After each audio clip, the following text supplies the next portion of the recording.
The storm shrieked across the ash plains of Verun, a ceaseless grinding howl that scoured everything in its path. Shards of black grit slashed at Ronan Vale's cloak, stripping the last of its fabric from his shoulders, until only the frayed lining clung to him like a second skin. The air was thick with dust, so fine it cut the throat to breathe, and his goggles were already fogged with grit and sweat. Still, he pressed on, step after step, through an endless ocean of shifting dooms. The color of burnt bone, his boots sinking into the soft crust of ash that hid treacherous hollows beneath. He'd walked these plains for weeks now, a ghost among the ruins, his only company the quiet hum of his own thoughts and the occasional hiss of a wind-sculpted stone. The storm didn't bother him anymore, not like it used to. Verun was as cruel and unyielding as the wars he'd fled from, and Ronan had long ago learned that storms had no malice, just hunger got. It was hunger of a different kind that made him stop.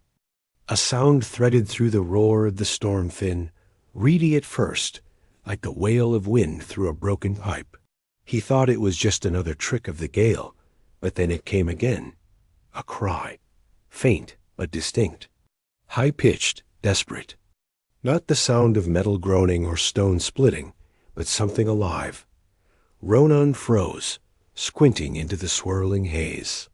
No shape, no movement, just a monochrome dance of dust and shadow. Instinct told him to keep walking. He'd learned that here on Verun, anything that cried out was either bait or already dying. Best to let the storm have its due. But then it came again, longer this time, edged with terror that couldn't be faked. He swore under his breath and adjusted the strap of his pack.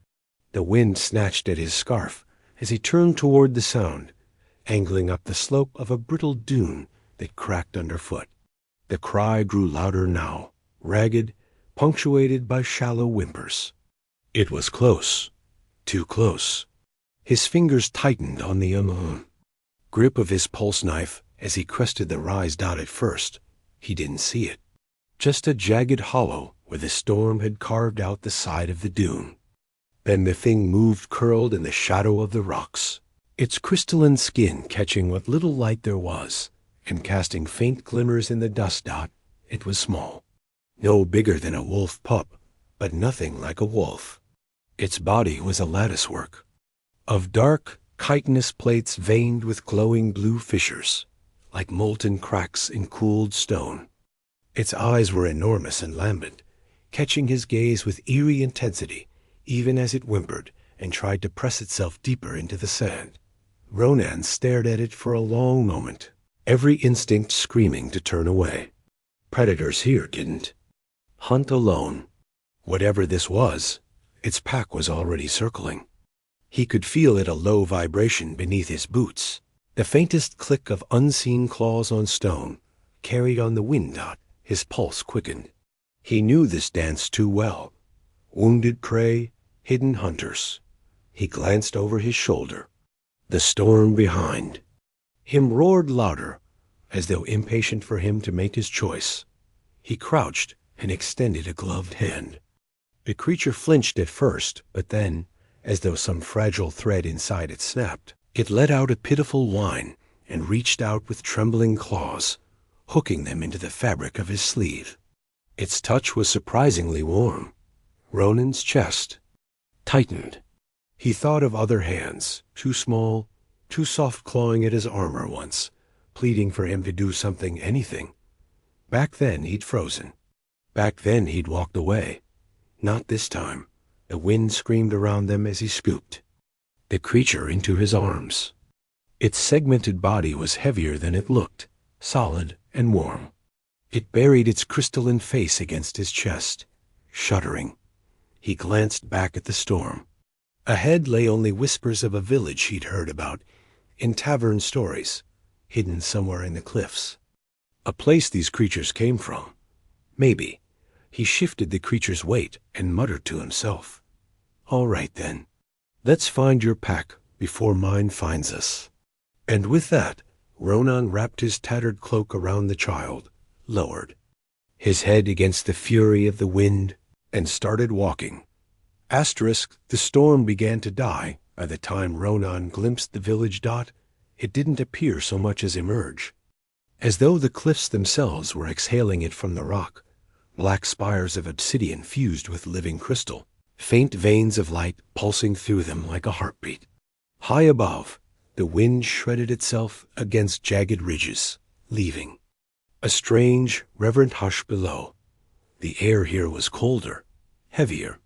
As he stepped closer, he noticed runes carved into the ground, vast and intricate, circles within circles, the grooves filled with a faintly shimmering dust that glowed as he crossed them.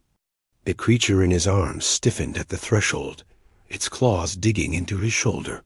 Its luminous eyes locked ahead with a strange mixture of fear and recognition. The gates, though he hesitated to even call them that, began to open. Soundlessly before him, not pushed nor pulled but parted, like a wound knitting itself backward. Beyond lay a canyon floor, hollowed into an amphitheater of stone and light dot at first. He thought the village was empty dot. Then they stepped out. Dozens. No, hundreds of them. They moved like water over stone, emerging from crevices, climbing down vertical cliffs as easily as men descended stairs. Warriors clad in armor that looked grown rather than forged.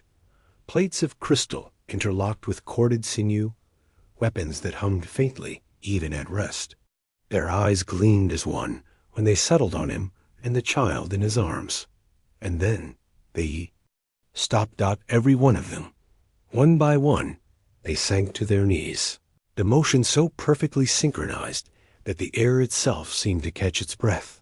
Spears lowered, hands pressed against their chests, heads bowed. The silence was so deep it made his ears ring.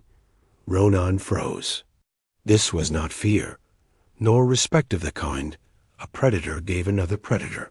This was something else. The creature in his arms began to chirr, a strange melodic series of clicks and hums, and as if on cue, the warriors rose as one and stepped aside, opening a path toward the heart of the canyon. He didn't move at first. Instinct screamed at him that something was very wrong here, that the storm behind him had only been a prelude to whatever was coming. But the child pressed its face harder against his chest, its claws no longer clinging out of fear, but something more deliberate, like a plea dot. So he walked forward. The path wound deeper into the canyon, flanked now by even larger warriors. There, armor darker, more ornate, with jagged crests on their helms and spiraling scars carved into their plates. Not one of them spoke, but he could feel their eyes on him, tracking every movement, as though measuring him against some unseen standard dot at the far end. Under an overhang carved with symbols that shimmered faintly, stood a figure unlike the others. She was tall, taller even than the warriors, her armor shimmering with a soft iridescence that caught and fractured the canyon light into shards of color. Her crown of crystal spines seemed to float above her head, faint motes of light orbiting it like captive stars. Her eyes, twin pools of molten gold, fixed on him the moment he stepped into the open, and the air itself seemed to tighten, as though waiting for something to snap. The child stirred in his arms, and he lowered it to the ground at her feet. For a long moment, nothing happened. The wind scraped faintly along the stone, carrying with it the hush of 1,000 watching breaths. Then the woman moved, slow, deliberate, and knelt before the child. She reached out a long, clawed hand, touching the child's cheek with something so close to tenderness it surprised him. And then she spoke, not to the child, but to him, her voice low, resonant, the words strange but heavy with meaning. Of the warriors behind her, translated roughly, their voice cracking with the effort. You have carried the air through storm and fang. You have invoked the right of ascension. Ronan frowned. The what? The woman rose, towering above him now, her golden eyes narrowing. You have delivered the child. The translator continued, faltering slightly. Under her gaze, and in doing so, you have bound yourself to the trials of the chieftain. To refuse is death, for both you and the heir. Ronan stared at her, the canyon spinning faintly around him. What the hell are you talking about? I don't. A translator cut him off, voice sharp now, almost fearful. You have been chosen. Ronan's gut twisted as the crowd began to hum. A deep, thrumming sound that rose in volume and pitch until the stone beneath his feet seemed to tremble with a dot above him. The woman raised both hands, her claws catching the light, and the gates behind him slammed shut with a deafening crash. And for the first time since the storm began, Ronan felt something colder than fear creep into his chest. The dawning realization that the storm he thought he'd escaped had only just begun. The air at his feet looked up at him with those luminous eyes, and this time its claws hooked into his boot not in fear, but in silent demand. The crowd began to chant Dot, and Ronan, standing alone in the center of the circle, finally understood the weight of what he'd done. The hall was alive with whispers that weren't words. The sound of them filled the vast chamber like the wings of 1,000 insects, soft, rustling, ceaseless.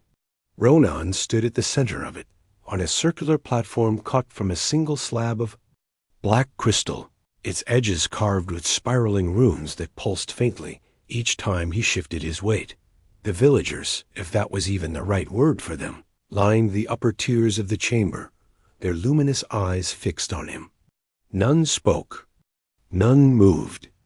The only other living sound was the quiet crackle of faint lightning that forked across the high domed ceiling, illuminating slivers of bone-white carvings and deep gashes in the walls that looked suspiciously like claw marks. The matriarch, though, he was beginning to understand she was more queen than anything stood opposite him on her own platform, her crystalline armor shimmering with impossible hues, the crown of floating spines above her head vibrating slightly in response to the whispers. Beside her, half hidden in shadow, stood the heir he'd carried through the storm. The child no longer whimpered. It stood tall now, head high, its crystalline plates polished and gleaming. The same creature that had clung to his chest in terror now watched him without fear, as though it already knew what was coming. The whispers stopped, and she spoke.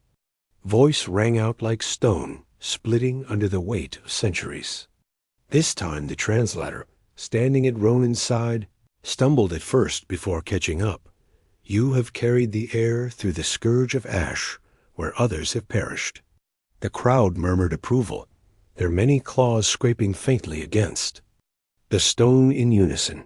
You have crossed the wards of silence without faltering. Another murmured wave, this one sharper, tinged with expectation. And you have brought the heir to the heart of the flock, not because of command, not because of fear, but because your pulse, the translator hesitated here, glancing at Ronan uncertainly, beats with the flock already. The whispers resumed, louder this time, curling like smoke into the air above them, forming strange, writhing patterns of light. You will complete the rite of ascension, she declared. You will face the trials of the chieftain. Ronan finally broke his silence, voice rough, low. I didn't come here for this. I don't want your throne, or your crown, or whatever you think you're offering me. I just wanted to make sure the child didn't die out there. The translator flinched at his words, and the matriarch's golden eyes narrowed like blades. To refuse, she said slowly, this time in halting but unmistakable human, her first words directly to him, is to die. The crowd slammed the ends of their spears against the stone in unison. The sound echoed like thunder, and when it died, silence fell heavier than before. The matriarch gestured, and a figure stepped forward from the shadows.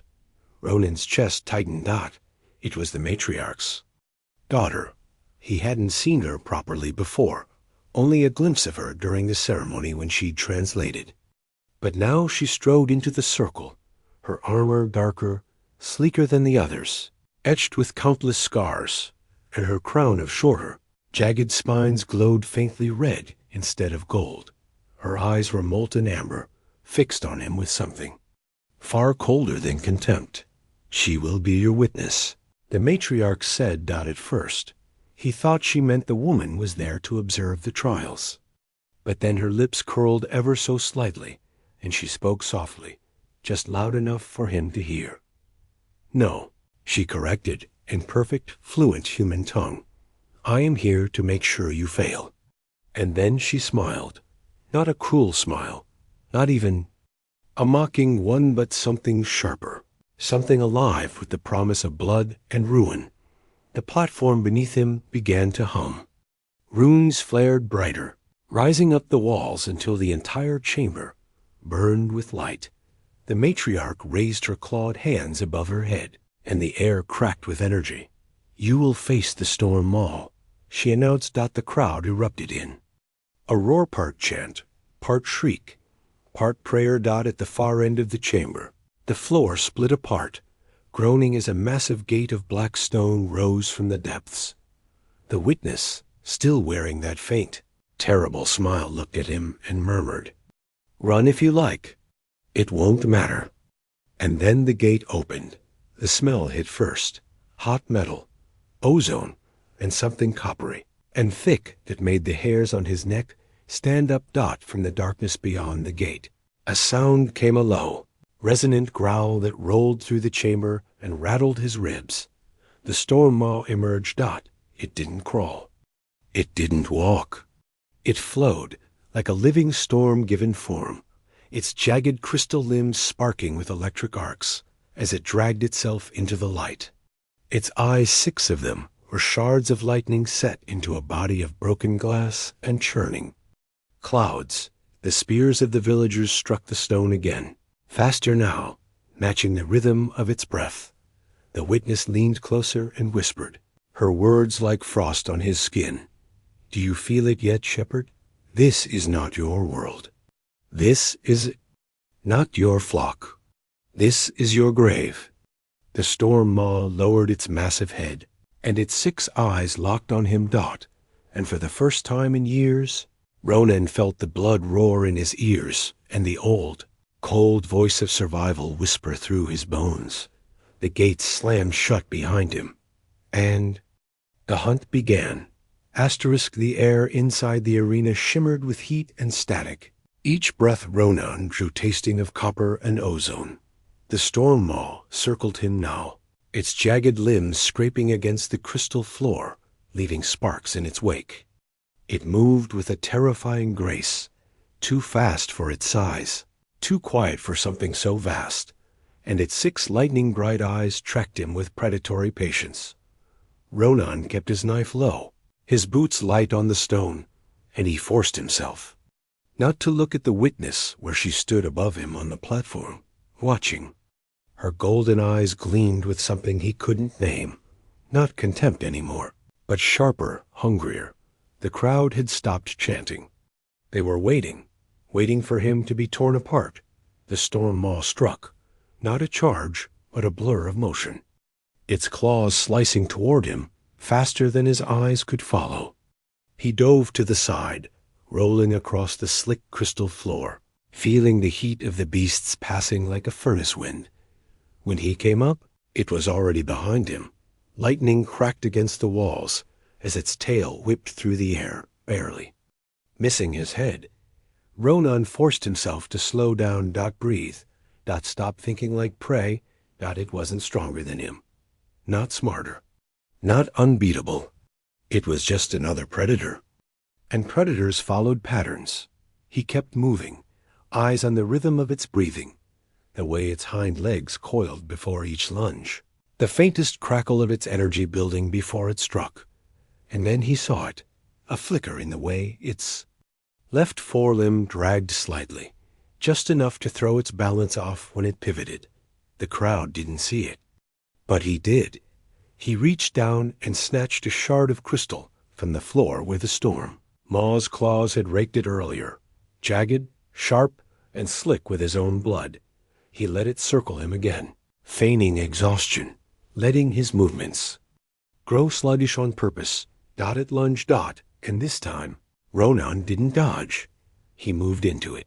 The beast's jaws opened wide, teeth of pure lightning cracking the air, but he slid under it, driving the crystal shard deep into the joint of its weakened limb. The storm maw screamed, a sound that wasn't a sound at all, but a shuddering wave of energy that shook the arena and rattled the runes on the walls. It stumbled, clawing at the ground, and he moved again fast, cutting across its vulnerable side, driving his knife into the second joint. The witness's voice cut through the roar of the crowd then, not in human tongue, but in her own language. A single sharp syllable. And the crowd fell silent. The storm maw froze. Its massive head swung toward the platform where she stood. Ronan followed its gaze, and for the first time, he understood. This wasn't just a trial of strength. The storm maw wasn't attacking him. It was testing him. Its body shuddered, and it lowered its massive head to the floor at his feet, claws folding inward. Lightning dimming, and the arena erupted, not in cheers, but in that strange, resonant hum that seemed to come from the walls themselves, rising in pitch and power until the stones above them glittered with heat. The witness descended from her platform, her long limbs cutting an elegant silhouette as she strode across the crystal floor. The storm maw shrank back as she passed, its head still bowed. She stopped in front of him. The hum faded. "You could have killed it," she said finally, her voice low, measured, but no longer cold. Ronan's chest heaved with effort. He spat blood into the dust and met her eyes. "I don't slaughter my flock?" Something in her expression shifted at that, a flicker of surprise, or maybe recognition. "You learn quickly," she murmured, then louder. "You have passed the trial of storm and fang." The crowd slammed their weapons against the stone in unison, the sound echoing like thunder. But before Ronan could even catch his breath, the matriarch rose from her throne and raised both hands, her golden eyes burning brighter now. The room fell still. Her voice rolled out, unhurried but heavy as an avalanche. "The first trial proves you can survive the fury of the storm," the translator whispered at his side. "The second tests whether you can find your way through the darkness." The matriarch pointed toward the far wall, where another gate began to grind open, revealing a steep descent into utter blackness. "No light," the witness said, her amber gaze locking on his. "No guide, only what waits below." Ronan stared into that abyss, feeling the cold breath of it curling over his skin. He looked back at her. "You coming too?" he asked. For the first time, her lips curved into something faintly resembling a smile. "Yes," she said softly, and there was no malice in it now, only something that felt almost like a challenge. "To make sure you don't lose yourself down there, or to make sure you do." Her spear sparked faintly as she passed him and stood at the edge of the black pit. Without another word, she slipped into the shadows, vanishing. Ronan took a long breath, glanced back once at the silent crowd, then stepped forward, following her into the dark. And as the gate closed behind him, he thought he heard the storm maw's voice, or perhaps only imagined it, echo in the stillness. "Shepherd," or "Pray, the darkness will know." The darkness swallowed him whole. At first it was just the absence of light. Then it became something more, a weight that settled on his skin, pressing against his chest, seeping into his bones. The air was cold but heavy, tasting faintly of iron and stone dust. The sound of his boots on the rough ground echoed oddly, as though the labyrinth below the village didn't merely absorb sound, but bent it. The faint, molten silhouette of the witness glimmered. A few paces ahead, her form outlined only by the faint veins of light pulsing in her crystalline armor. Even that glow soon dimmed, vanishing completely when she turned sharply into a narrow passage. Ronan followed. Here, in this black maze, time itself seemed to twist. He couldn't tell if minutes passed or hours. The tunnels forked and doubled. Back on themselves, sometimes climbing so steeply he had to use both hands to scramble upward. Sometimes dropping into fissures so tight he thought his shoulders would crack on the stone. Through it all, she glided ahead of him, soundless, graceful, never hesitating at the crossroads. When he dared to speak, his voice came out hoarse, startling. Even to him. Do you know the way, or are you just better at pretending than I am? For a long stretch, she didn't answer. Then she stopped so abruptly, he almost crashed into her back. Her molten eyes flared faintly as she turned to face him. Pretending, she murmured, is how you learn not to die before you understand what you are. Before he could reply, something changed. The air shifted. A smell rolled through the tunnel, copper and rot, familiar in the way all battlefield scents were, and yet wrong somehow, thick and cloying. The witness stiffened, her gaze sweeping the yell. Dark. They are here, she whispered. Ronan opened his mouth to ask who, then he felt them. Not footsteps. Not breathing dot, just presence dot from the shadows ahead and behind. Shapes began to emerge, not from tunnels, but from the darkness itself. They weren't walking. They weren't even moving. They unfolded from the black walls, long and thin, their skin shimmering like oil. Eyes hollow, but gleaming faintly white. Dozens of them. Silent, graceful, impossibly fast, even when still. The Whisperkin, he'd heard her mention them earlier, in that quiet, detached way of hers. The pack that hunted anyone who dared the labyrinth. He hadn't understood then what she meant by they. Move like living shadows. Now he did. One of them slithered close enough that he could feel its breath on his neck cold. Sourdot, the witness, slowly raised her spear, its point catching a faint shimmer of unseen light, but she didn't strike. She lowered herself into a defensive crouch, her head cocked as if listening to a sound he couldn't hear. Why are they waiting? Ronan asked softly, his knife already slick in his palm. Because they know you don't yet understand what. You are, she replied. Then, before he could respond, she lunged not at them, but at him, shoving him backward just as one of the Whisperkin lashed out with a claw of darkness that sliced through the air where his throat had been. Move, she snapped, her voice more alive now, edged with urgency. Ronan didn't need telling twice. He darted down the nearest side passage, the witness right behind him. The Whisperkin followed, not running, but flowing, clinging to walls and ceiling, their hollow eyes never blinking dot twice. They split off from each other at forks, and then reappeared ahead of him, forcing him to pivot, duck, scramble. The labyrinth was alive with their whispers now, low, hollow echoes that wormed into his thoughts, twisting memories into nightmares. He stumbled once, and a claw grazed his shoulder.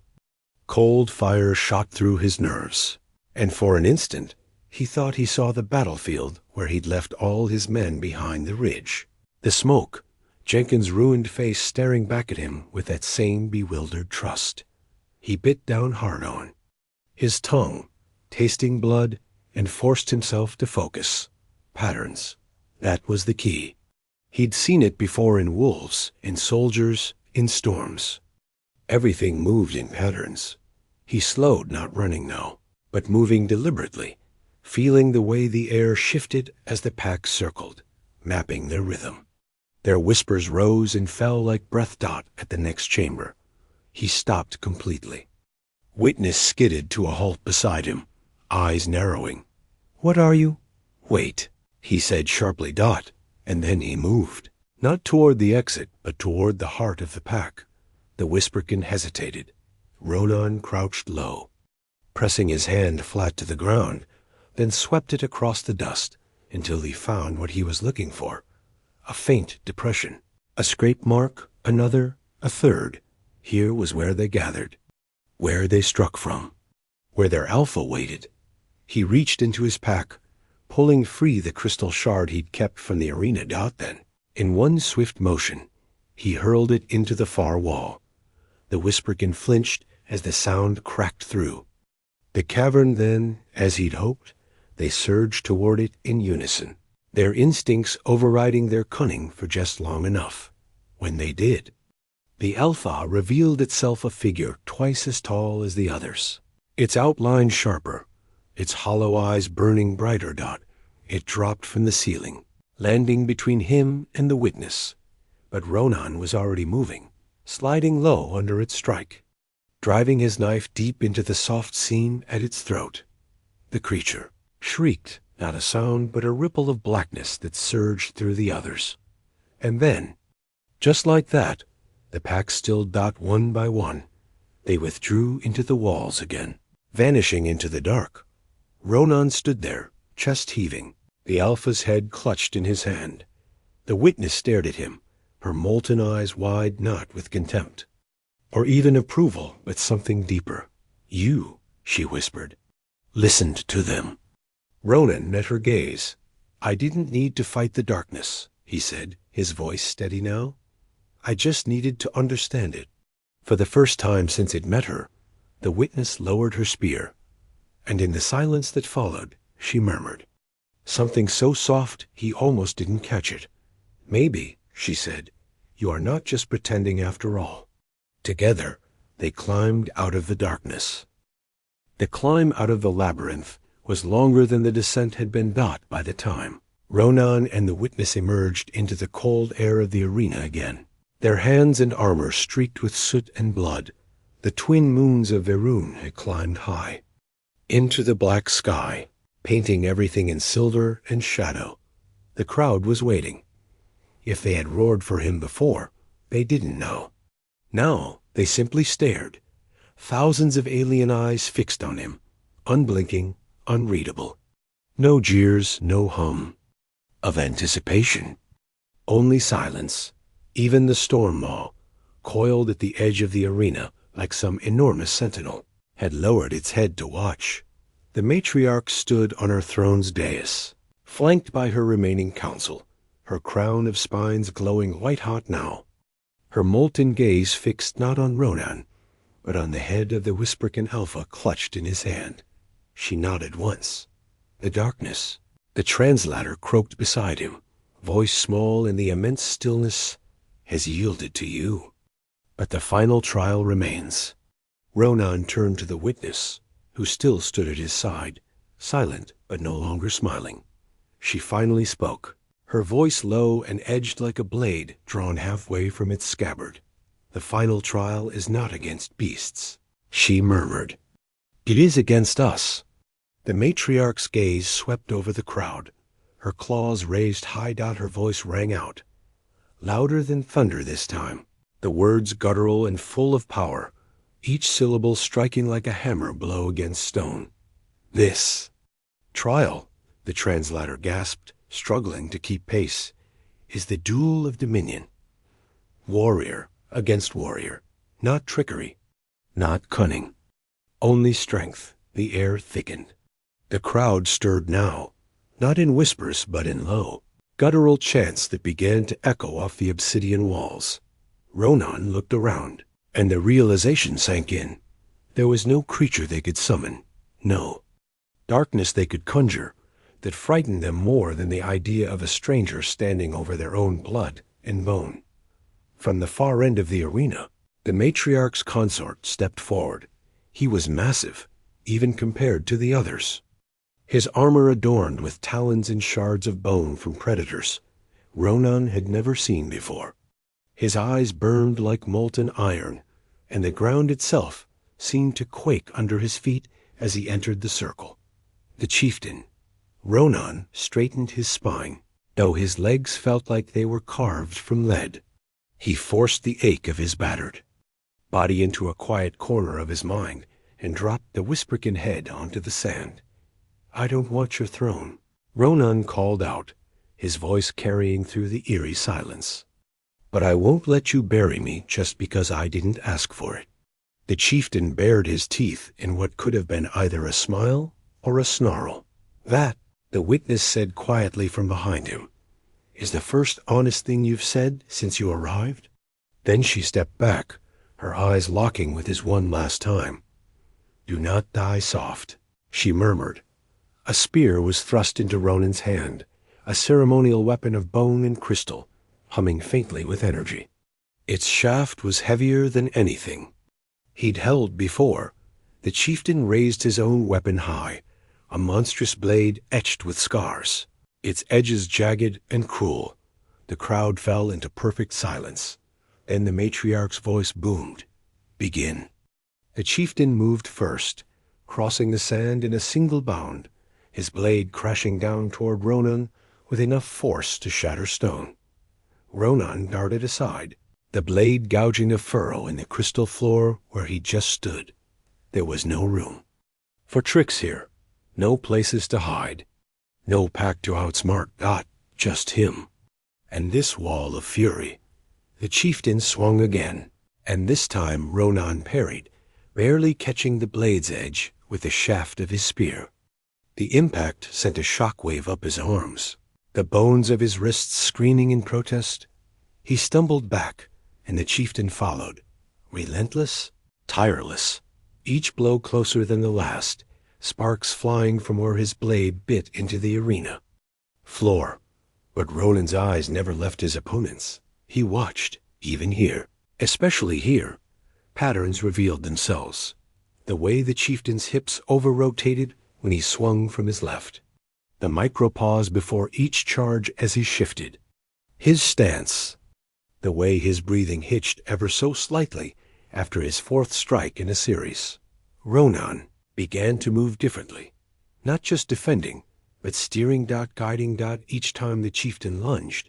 Ronan yielded, but always to where he wanted him to be, closer to the edge, closer to the jagged pit where the storm maw's claws had cracked the floor during its fight. The witness saw it before the others did. Her molten eyes widened, and her lips parted in something that might have been the beginning of a smile. The chieftain raised his blade high, roaring, and drove forward for the killing blow. But his foot hit the fractured edge of the arena floor, and the ground betrayed him. He stumbled, just enough. Ronan didn't hesitate. He swung the blunt end of his spear in a tight, vicious arc, slamming it into the chieftain's chest. The massive warrior fell backward, crashing into the cracked pit, his blade skittering away. Silence. Then a single sound. The witness's voice, quiet but cutting through the stillness like a knife. Yield? The chieftain, gasping, his armor cracked, his hands empty, looked up at Ronan, and for the first time, the fire in his eyes flickered. He lowered his head.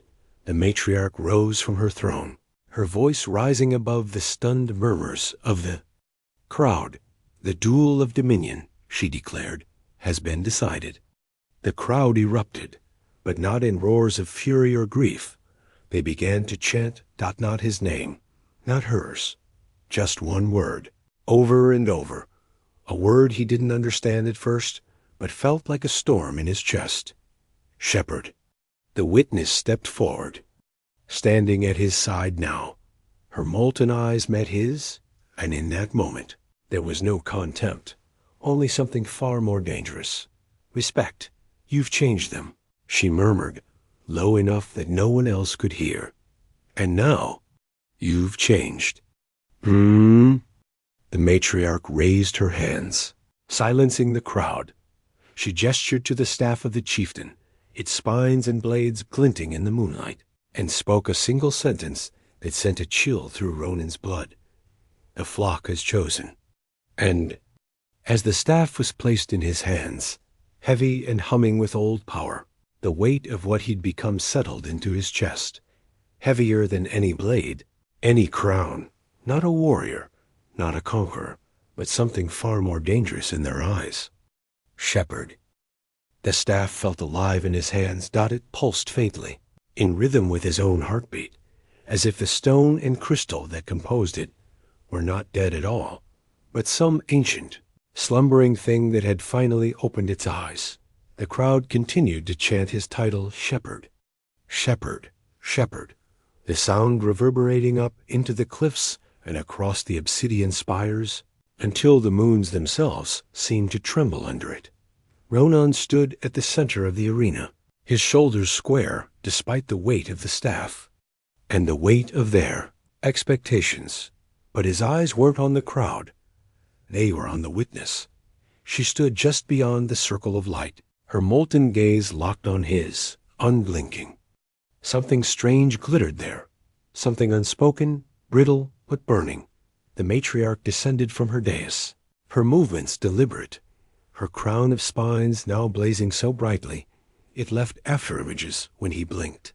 She stopped before him and extended a clawed hand toward the staff, her fingertips just grazing its length, and then she leaned close, her words for his ears alone. "You have passed the trials," she said in flawless human tongue, low and dangerous. "You have won the right to lead, but know this." Her breath was cold against his ear. "You are never meant to survive."